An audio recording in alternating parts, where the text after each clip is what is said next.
welcome. Today's conversation on the WTO at 25 is with Roberto Azevêdo. Ambassador Azevêdo was the Director General of the WTO from 2013 to 2020. Thank you very much for being with us. My pleasure. So your roots at the WTO stretch back almost to the inception of the organization, to 1997. What do you consider to be the biggest changes that you've seen over that time, and were any of these changes particularly surprising to you?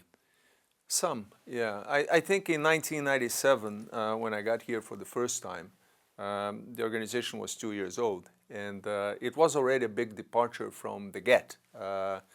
And I think one big change that we saw very early on was dispute settlement. How relevant it became so quickly, how all of a sudden the WTO was front page news across the world because of big findings and resolutions of disputes and things like that. That, I think, put the WTO at the forefront of the global economic governance. And people who remember the GATT, it was not so much in evidence as it was after that. So that all of a sudden the WTO became a big thing. All of a sudden the WTO became the object of protests and marches. We all remember Seattle and what people call the Battle of Geneva. So those changes were pretty significant. The degree of impact and visibility that the WTO had at that point in time was really impressive. I think that political shift towards the organization was maybe the biggest and most surprising change that I witnessed in the early years of the WTO. We all went to these ministerial meetings, particularly I remember right after Seattle, before actually, Hong Kong, for example, big manifestations, big press, everything was uber anything that we had done before. I think this new kind of presence of the WTO in the global economic governance scenario is the biggest change that I can see. And a lot of it is because of the changes in the automaticity and effectiveness of the dispute settlement system. You mentioned politics, and I want to come back to that in a second, but on the question of dispute settlement, do you think that the power of this dispute resolution mechanism that we had, did that have an impact on the negotiation side as well, do you think? I have no doubts about that whatsoever. It's one thing when you're negotiating a text that at the end of the day, as far as legal undertakings are concerned, it's a best endeavor, I will try to do my best about this and that. It's another thing when you're negotiating texts and agreements where you are not only bound morally by what you're agreeing to, you're bound legally to things that you have to implement that sometimes would require changes in domestic law. And that at the end of the day, if you lost a case, a dispute in the WTO, the winning side could be imposing economic sanctions, trade sanctions on you. All of a sudden, the agreements at the WTO meant, and people could calculate dollars and cents, and they knew exactly how much it cost to do those things. So all of a sudden, all negotiations here became much harder than they were before. Yeah. And it's front page news when these disputes came out. Absolutely. I remember when we were negotiating throughout the Doha round, the press was all over the place. They were crawling over here, and and rightly so, because what we were negotiating here could change and still does change the day-to-day lives of citizens, and governments and their policies. It's a big thing. The WTO became a big thing, and that's why I suppose the challenges that it faces even today are also comparable to the significance and impact that the organization has. Now, you mentioned the political shift, and part of that has to do with people's attitudes changing, perhaps because of the protests, perhaps because of the headlines. But back in 2014 at our public forum, and we'll go to the clip in a minute, You drew attention to the significant shifts in public perceptions about trade.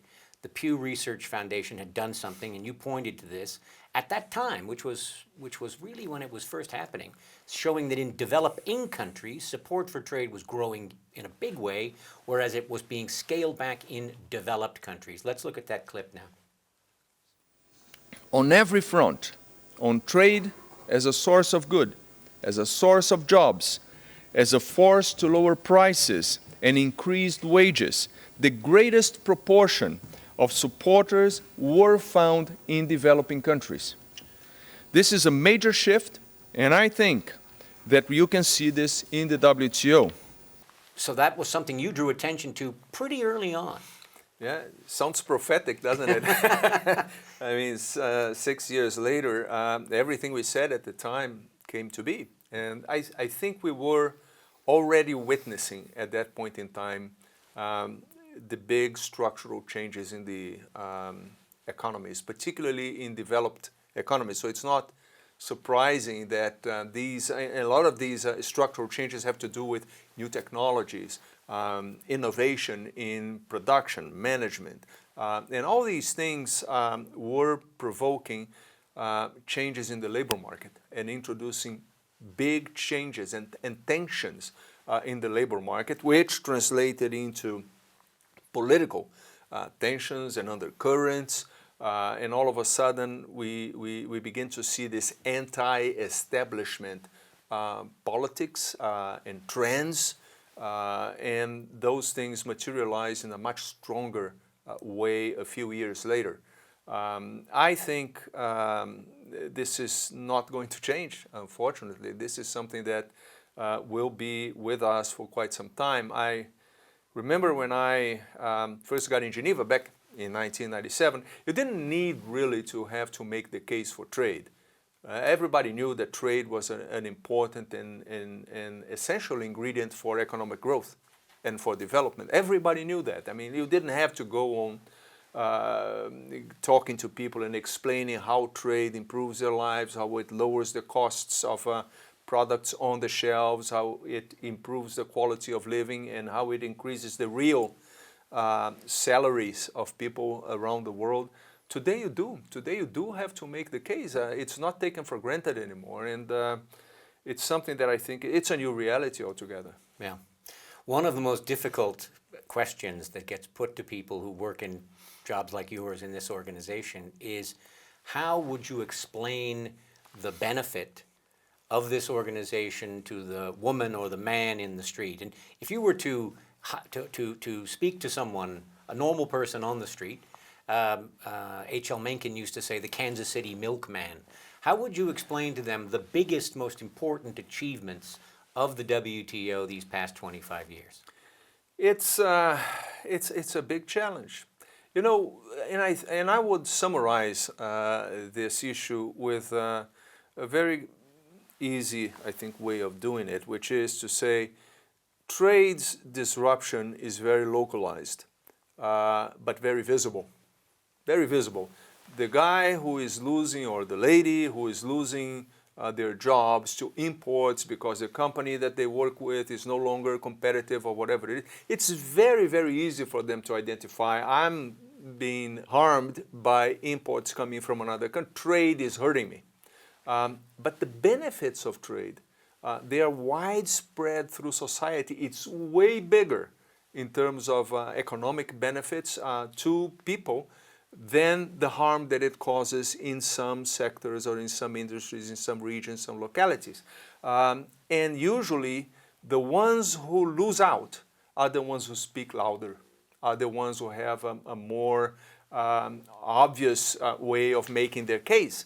The ones that win, you know, the fact that their salary goes 10% more than it would without trade, they don't realize that, and they don't measure or quantify that in an easy way. So I would say people, individuals sometimes are hurt, some sectors localize, but societies win big time with trade. And that degree of visibility between the two, the loss and the gain, is what makes it so difficult to speak up for trade. And the role of the WTO in this? Well, first of all, I think we try to make the case and explain these things.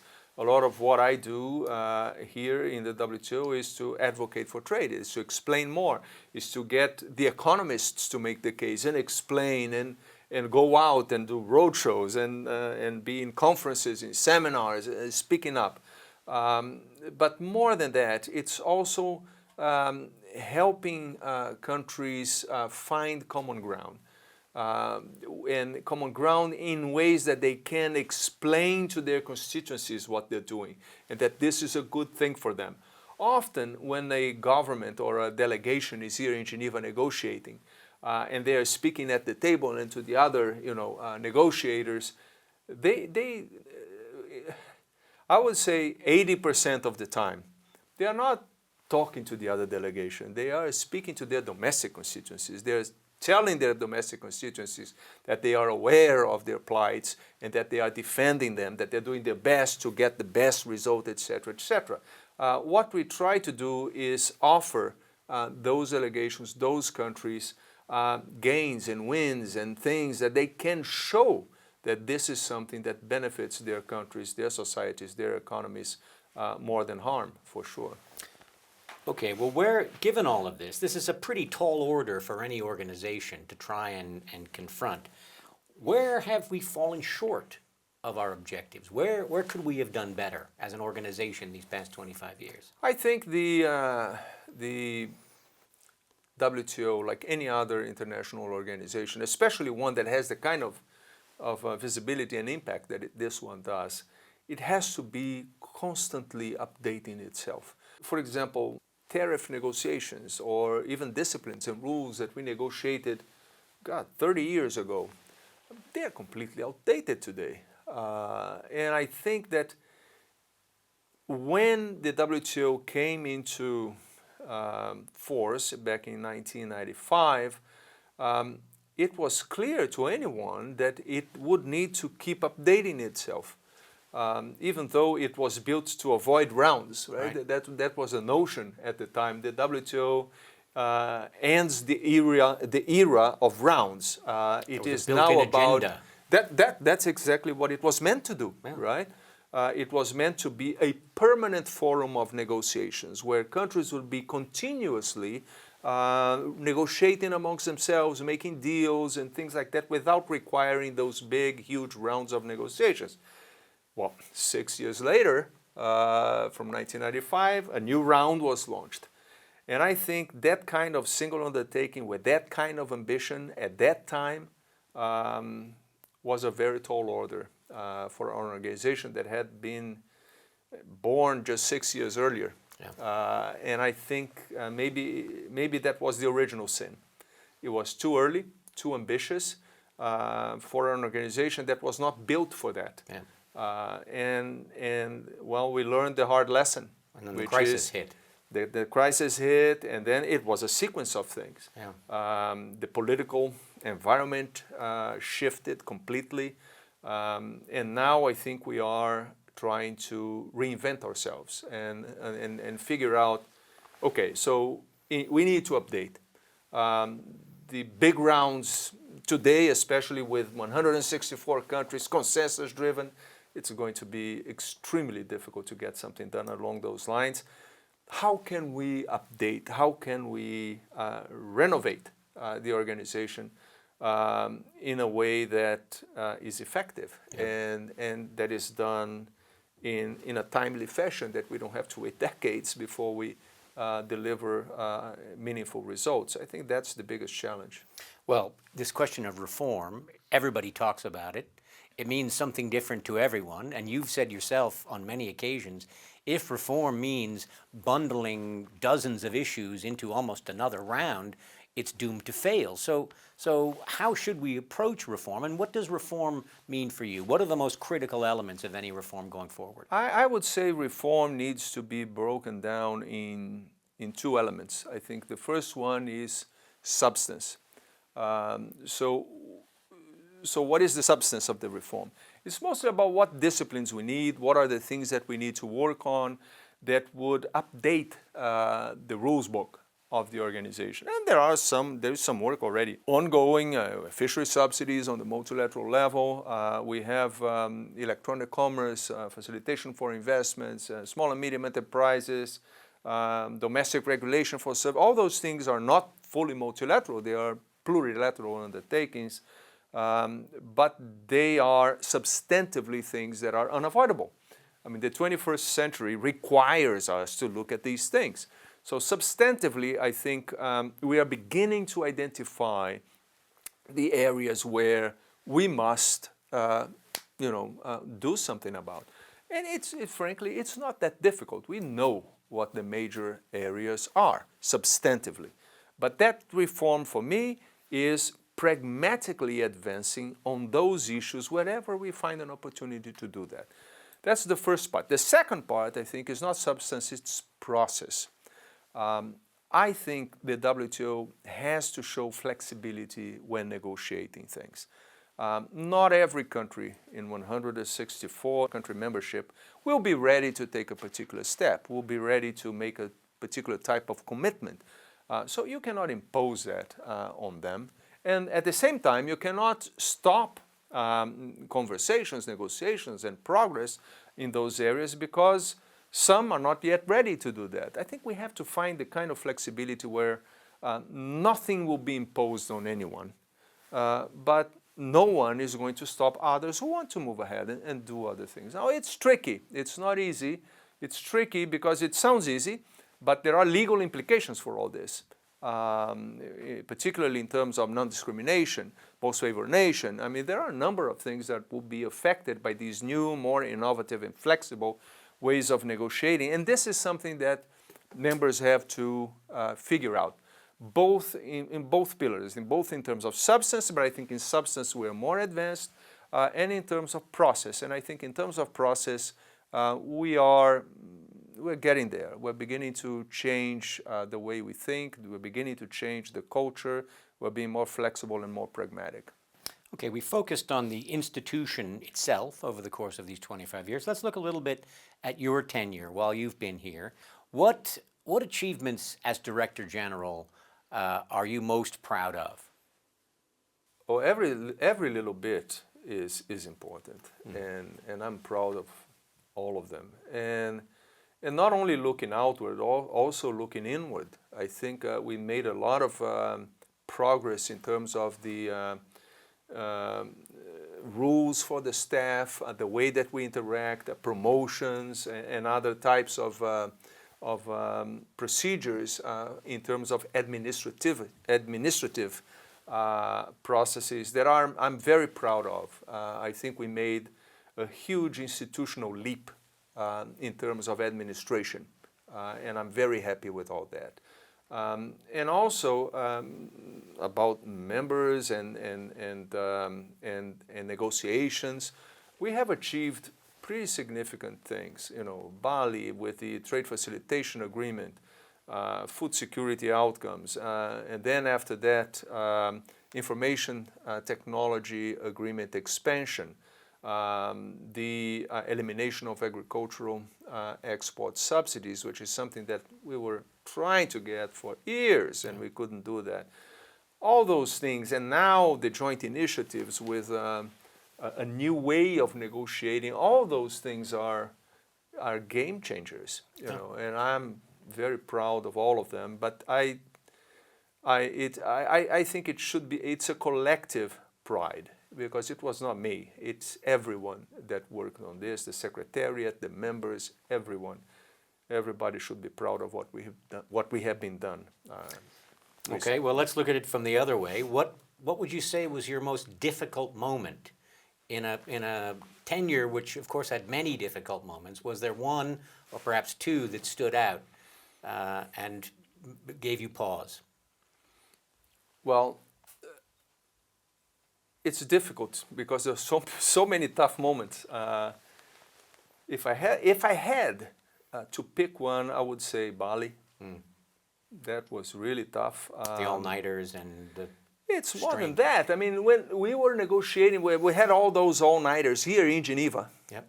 you know, ambassadors locked in a room, in a big room, people bringing food in, talking, and some of them sleeping. I myself sleeping sometimes, I suppose. It was really tough because it was really an all-nighter, and then 1 or 2 days later we had another one.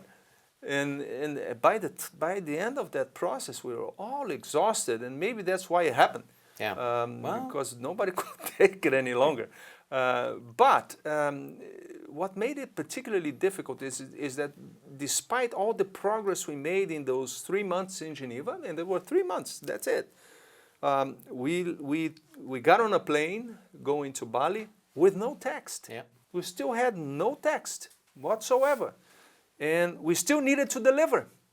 Because if we didn't deliver anything in Bali, I think we would be driving a stake in the heart of the organization. how did it happen? It was tough. I think first members trusted the DG, me, to put a text. And they all came to talk to me, and I was listening to them, and they were all saying, don't put that. If you put that, I'm going to block it. Don't put this. If you put this, I'm going to block it. So there were all these threats of blockages, and I said, look, guys, I'm going to do my best. I'm going to put the text that I think all of you can live with, even if uncomfortably, but it's something that I think can be done. I'll do my best. If you don't like it, throw it in the trash can. And we put that out, and after a lot of commotion, then they all agreed. And then we had another problem, you remember very well, between 2 of the member countries that kept us up. God, I get tired just remembering. And then early in the morning, and we were supposed to end the previous night, and then we had the all-nighter, and we had to clear the premises the following day. Yeah. And all the time, we finished the agreement. We finally got an agreement in the early hours of the Saturday, if I'm not mistaken. And I went to my room. I said, guys, I just need to take a shower. Yeah. So I went to my room. I took a shower, put a new suit on, and came back. For the closing and people ceremony. were already there. And by then, the news that we had reached an agreement was out. Everybody still, well, let's wait until we gavel it. It is so agreed. But the emotion there, people were so emotional. I was very emotional at that point in time. At one point, I had tears in my eyes, even. And my family says that doesn't happen very often. You weren't the only one. Yeah, I know. I remember. We had a tough conversation immediately after that. And I think that degree of joy and sense of fulfillment was in contrast to the hard moments that we had before that. Yeah. And they were really, really hard. Yeah. But after that, that was 3 months in. Yep. I still had another 6 years and 9 months of other tough moments. So we had plenty of those. A baptism of fire. What would you have done differently? I get that question Yeah. sometimes, and I tell people, I'm not a very impulsive guy. I just am not. That's my personality. Whenever I take a decision, I think about it from all different angles. I listen to people. I call them in. You know that. I call you a lot. Also, people come and they say what they need to say. I consider all the angles, and then I take a decision. Yeah. And that decision is the best decision I could have taken at the time, with the information that I had at the time. Looking back, with 20/20 vision, and say, oh, I should have done that, is not fair. No. It's not fair. So I don't regret anything. I think everything we did with good intentions, with the best of intentions, and with the best information we had at the time. So I wouldn't do anything differently.